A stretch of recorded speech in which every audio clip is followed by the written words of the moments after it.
From Fox News, ICE rips Pritzker for siding with criminal illegal alien after officer dragged suspect shot dead. Tensions rise in Illinois after an ICE officer was dragged by a suspect's car during an arrest attempt outside Chicago. Governor J.B. Pritzker demands more transparency from ICE, saying they've provided little info on the incident.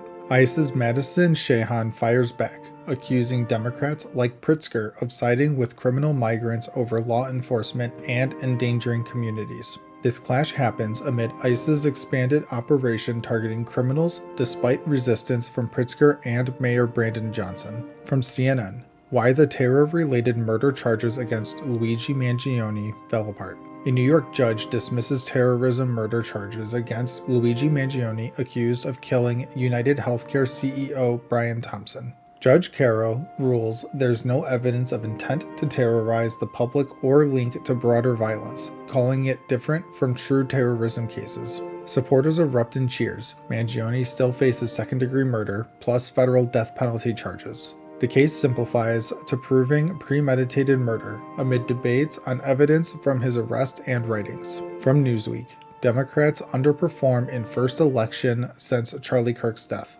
In Minnesota's special House election, Democrat XP Lee wins with 60.82% of the vote, beating Republican Ruth Bittner. This fills the seat of assassinated Democratic leader Melissa Hortman, but Lee's share is down 3% from her last win. Turnout dips slightly in the first vote since conservative Charlie Kirk's assassination amid rising political violence concerns. The win restores a tied House and power-sharing deal. More specials ahead for Senate seats. From CNBC, Nvidia CEO says he's disappointed after report China has banned its AI chips. Nvidia's Jensen Huang expresses disappointment over reports that China banned its AI chips like the RTX Pro 6000D.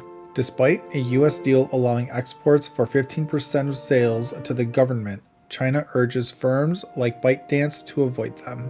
Huang calls China vital, but says Nvidia's out if unwanted, amid US export curbs and an anti-monopoly probe. Still, Nvidia invests billions in UK AI. Huang supports both governments navigating geopolitics. From the Daily Mail, Fatima Payman declares that Charlie Kirk was an awful person after he was assassinated. Australian Senator Fatima Payman sparks outrage by calling assassinated conservative Charlie Kirk an awful person in a TikTok video.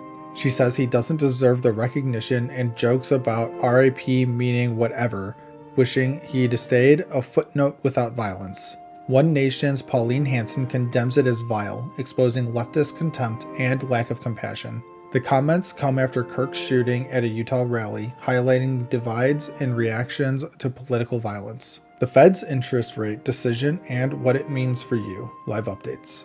The Fed is expected to cut rates by a quarter point today, the first of possibly more in 2025 amid weak jobs data. August added only 22,000 jobs, unemployment at 4.3%, inflation at 2.9%, above 2% target. Trump pushes for big cuts, stacking the board with appointees like Stephen Miran, concerns over Fed independence. Stocks mixed ahead. Cuts could lower borrowing costs, but tariffs complicate inflation and growth. And as always, thank you for the like, comment, and subscription.